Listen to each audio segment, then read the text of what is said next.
Yo, whether you watching this from Facebook, Twitter, click the link in my Instagram, moviepilot.com, or YouTube itself.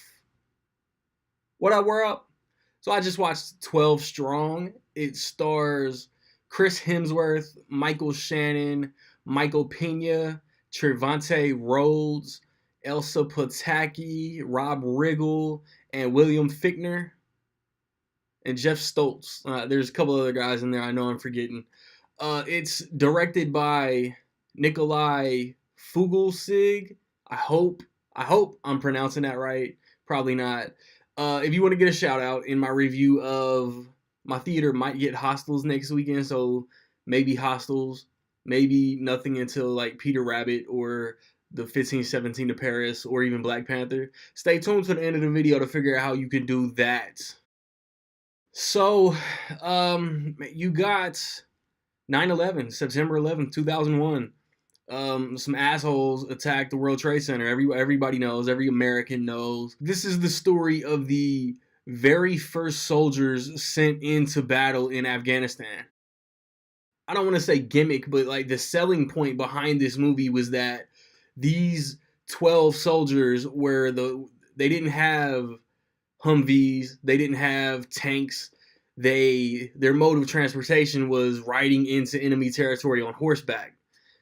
You know, like American Sniper, Chris Kyle, he passed away. That was his story. Lone Survivor, obviously, that story. Even 13 Hours, which I have yet to sit down and watch. Like I think that had something to it.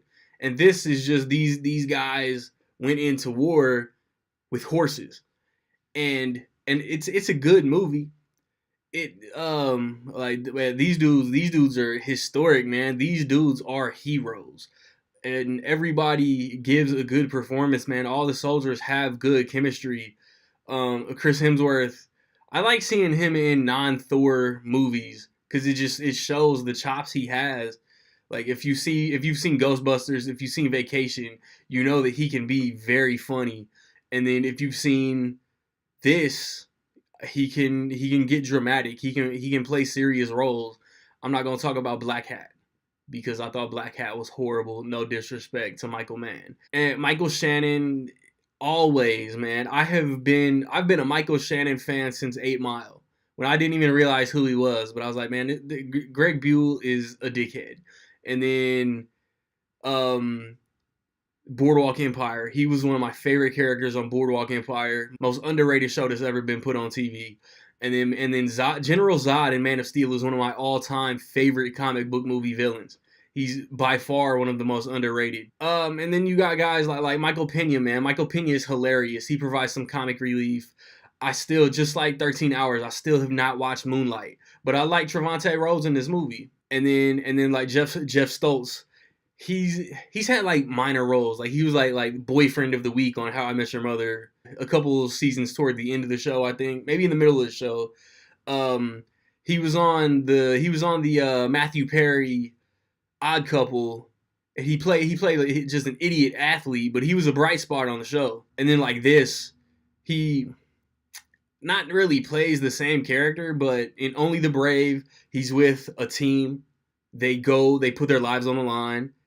In this, he's with a team. They literally put their lives on the line, and the camaraderie and the brotherhood among the soldiers that are in Afghanistan, it feels like they were really deployed together. There's not really much more I can go into about this movie, man. It's classified. I there are good battle scenes. Elsa Pataki, Chris Hemsworth are married in real life. They're married in this movie, and they work well together. I think this is a real solid watch. I think that whatever critic said that this is the best war movie since Saving Private Ryan though was on the sauce, because I will point you to Inglorious Bastards. I think I might like more than Private Ryan, and Fury, one of David Ayer's best movies by far.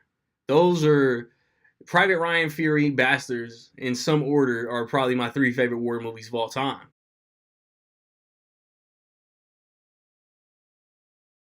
with all that being said, man, in my opinion, I will say that 12 Strong is solid and a half. Have you seen 12 Strong? What did you think about it, man? Positive, negative, somewhere in between? Let me know.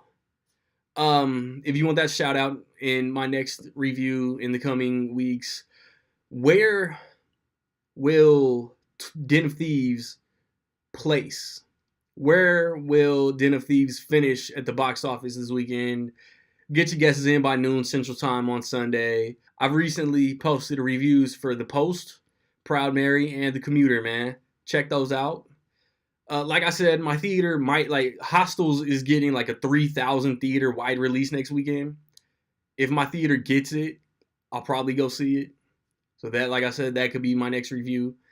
Um, or like Peter Rabbit looks like stupid family fun. I'll probably check that out. And then James Corden is perfect for the voice of the rabbit. And then we're in February, and I kind of want some ABC the 15-17 to Paris. The actual dudes involved in the incident are playing themselves, which is weird to me. And then Black Panther, Game Night, Annihilation.